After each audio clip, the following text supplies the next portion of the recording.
Hi guys, this is Genevieve Plays Rise of Berk, and this is part 6 of my complete beginner's guide to Rise of Berk. Today we're talking about preparing for advanced game modes, so let's go! Okay, so you will not need these until later, but it's good to be mindful of them. First is Amber. So the way Amber works is that you get raw Amber from releasing dragons, running journeys, and then searching with legendary dragons. They bring back Amber. This raw Amber is then polished by Eret. It costs 1,000 raw Amber to get one polished Amber, and it takes 4 hours to do that conversion. Upgrading Eret's boat just means he can do more for longer. So level 2 is 2 Amber for 8 hours.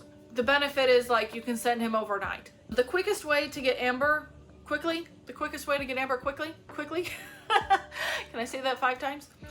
I think running journeys and then releasing the dragons you get from the journeys is the most effective way to get Amber quickly. As you get to an upper level, if you're bored, you can send Toothless for rare dragons and release them for Amber, or event dragons like exploration dragons, get extra of them just to release for Amber. That is really the quickest way, because the premium dragons you can get like 24,000 Amber, and then lower levels you can get like 1,000 or 1,200 or, you know, various levels. So keep an eye on that. If you need Amber, then you want to look for dragons you can release for Amber. That's the fastest way.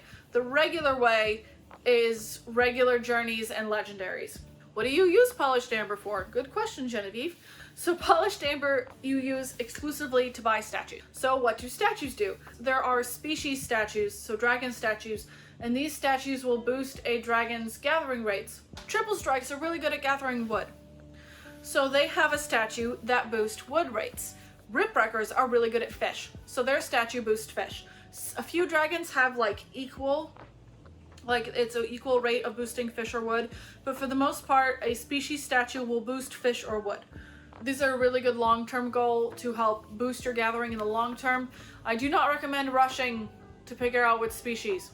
I'll cover that in the next slide, but don't rush. Alright, also there are a few statues that will help the Brawl and Gauntlet experience, especially there's a statue of Heroic Precision that cancels evade, so your opponent dragons can't evade your attacks anymore.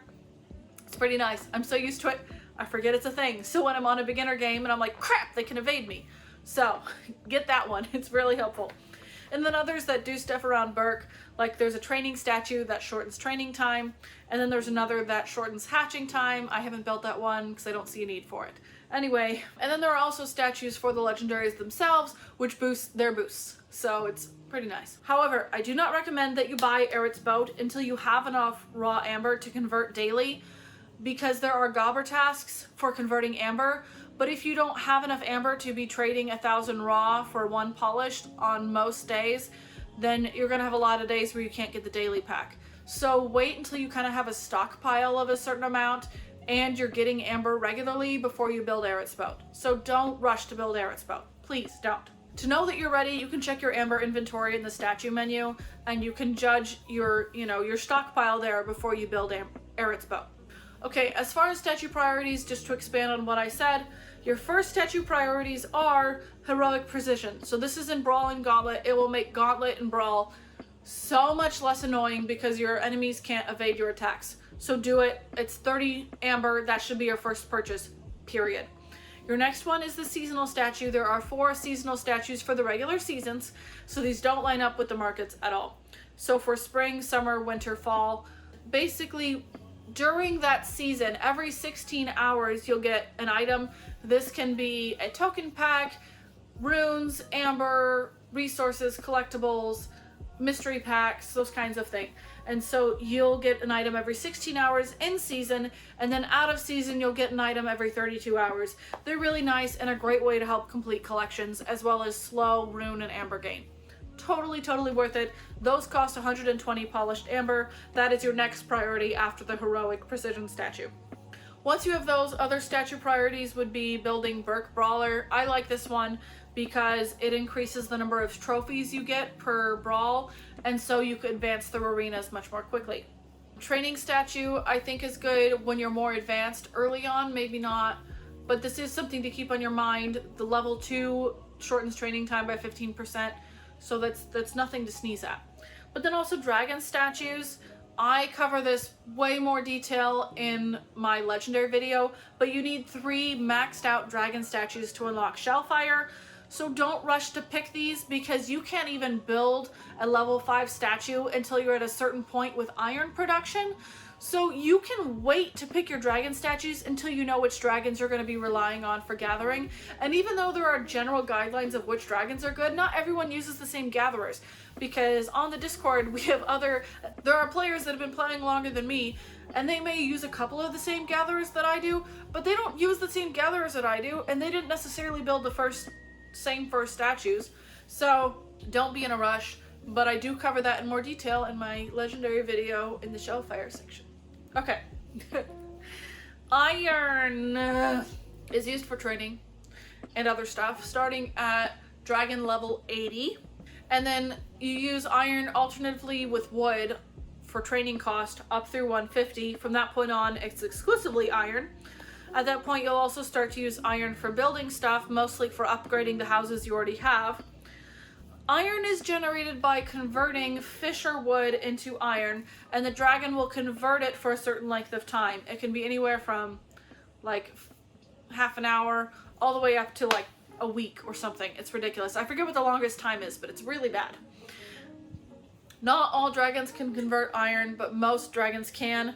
But not all dragons have a very, very efficient rates. There's a whole range of efficiency across time and cost. You don't need to worry about this until level 80, but you can prepare by knowing which dragons are standardly recognized as good iron dragons, and when they're available, training them along the way, so that way by the time you get to level 80, you already have good iron dragons ready. So the good iron dragons to look out for, some of these are searchable with Light Fury, but otherwise you have to look out for them in events.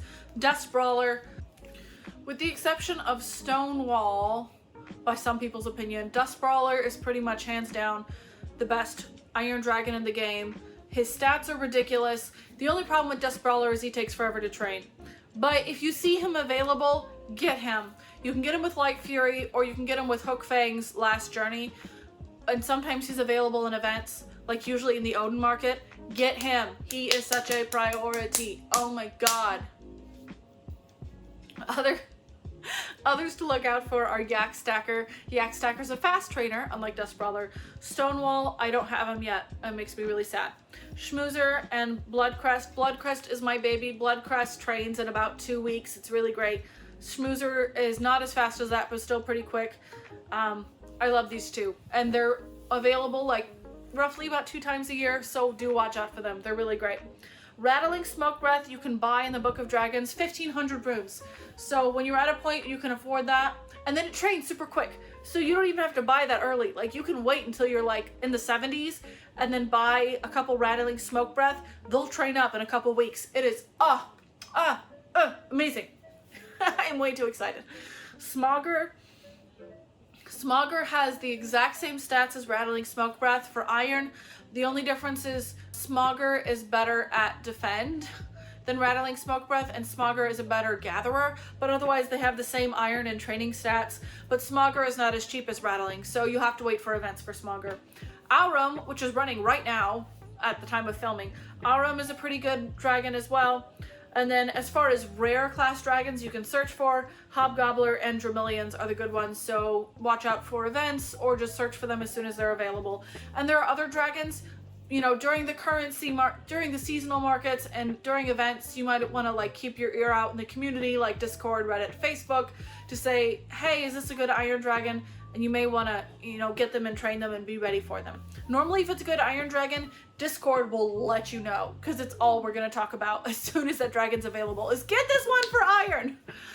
You can also sort the Book of Dragons by best iron collectors, but you want to be careful with that, because like Furnace is number 1, but Furnace takes 3 days to convert. So I'm not doing that. I use Furnace for wood. I don't use Furnace for iron at all. Incognito takes 3 days. So it's like, I don't care what your rate is. You take 3 days. Also, if you like chickens, chickens take a while to convert. Like it's an hour, you only get 5 of them, but it costs 1 wood. So chickens are a great thing to go with. But otherwise, these are the good iron dragons to watch out for. Alright, some tips for advancing quickly. One, like I said a few videos ago, you want to try to get rare dragons from exploration events. Even if you end up not being able to snag the exclusive or the unique, the rare dragons are a really good way to advance your game quickly early on. Dragons such as Triple Strike, Armor Wing, Ripwrecker, Bone Napper, those kinds of dragons early on, good way to speedrun your game. Buy all the academy spots as soon as you can. The more dragons you can train, the faster you'll get there. I would say focus on fish gatherers over wood. You do need to use both. You can't only train fish gatherers, but lean a little heavy on the fish because it's more important long term.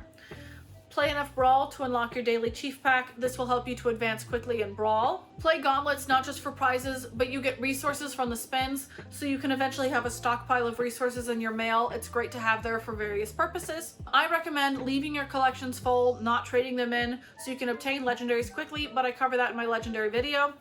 And then obtain good iron dragons as they're available and train them along the way so you're ready when you get to that stage. But in the end, this game is a grind. This is not a quick play game. One person I know of, they speedrun the game and it took them about 13 months to get to the max stage with efficiency. And as far as I could tell, they seemed kind of like bored with the game at that point. So it's not necessarily the best or most fun way to play. Early tasks will take 1 to 4 hours, but eventually tasks can take up to 2 days. Like, it'll take 2 days to send Toothless for a search. Or a build may take 6 days. Or, you know, an upgrade will take 6 days. Some of these tasks take a while, and you're kind of going to learn to find your rhythm of how often you check and how patient or impatient you're going to be. You can watch ads to save time, and they do save up, but there's only so many ads you can watch to enhance the game, speed up the game, and paying to speed up isn't always advantageous either. I have found that when I check more often, I'm more impatient with progress, and when I check less often, I have much more patience with how long certain tasks take, how long it takes to get a dragon to a certain level. So focus on what makes the game fun for you. Play Brawl, play Defend, do whatever you want, collect the dragons you want, train the dragons you want, do what makes the game fun. If you want to play the game long term, focus on what makes it fun, don't focus on efficiency. But if efficiency makes it fun, focus on efficiency. I love strategizing the game and spending hours with my companion guide, and it's just strategy makes the game fun for me. So it may not be fun for you, it is fun for me. What are some goals that you can aim for as a long-time player? Collecting specific dragons. I love triple strikes, so I aim to collect all the triple strikes. I'm only missing one. I also love Quakens, and I recently completed all of the Quakens. So it's fun to collect all of a certain species. But then also aiming for certain favorites from the franchises, like when those unique dragons are available, and training favorites. Like, some people have a priority that even if they don't use them at that level, they always train the rider dragons to the max level. And I think that's a fun way to engage with the franchise. And also aiming for specific all-star gatherers. Like, if Bargamine is available, we're gonna get Bargamine. You know, dragons like that, it's super fun. Other goals are to collect all the dragons, as well as to train all the dragons. That is one of our admin's goals, and he's still a few years away, but I admire his tenacity. I do not plan to train all of them, at this point at least, but that is a fun goal. Completing Legendaries is also another goal to aim for, because it is another way to mark your progress in the game, and it is mostly linear. Completing all the quests is also another goal to aim for. I am kind of left them sitting there myself, but that is a fun thing that you can do along the way. And then also you can have fun with it as far as how you present your Berk, how you organize your Berk, how you use decorations. Like, I mean, I have an entire triple strike compound. The entire area with Sleuther's Roost for me is all triple strikes. And then I have a Quaken Island, and then I have a Fish Gatherer Island, and I have a Premium Island. It's just a fun way to play, and everyone does their Berk differently. It's really cool. So that is pretty much covers advanced game modes. So as usual, save your support key, because data loss does happen, and support key is how Ludia will restore your game. 2, there is no manual save, so please be careful switching between devices. Data loss does happen. 3, contact dragons@ludia.com for technical issues.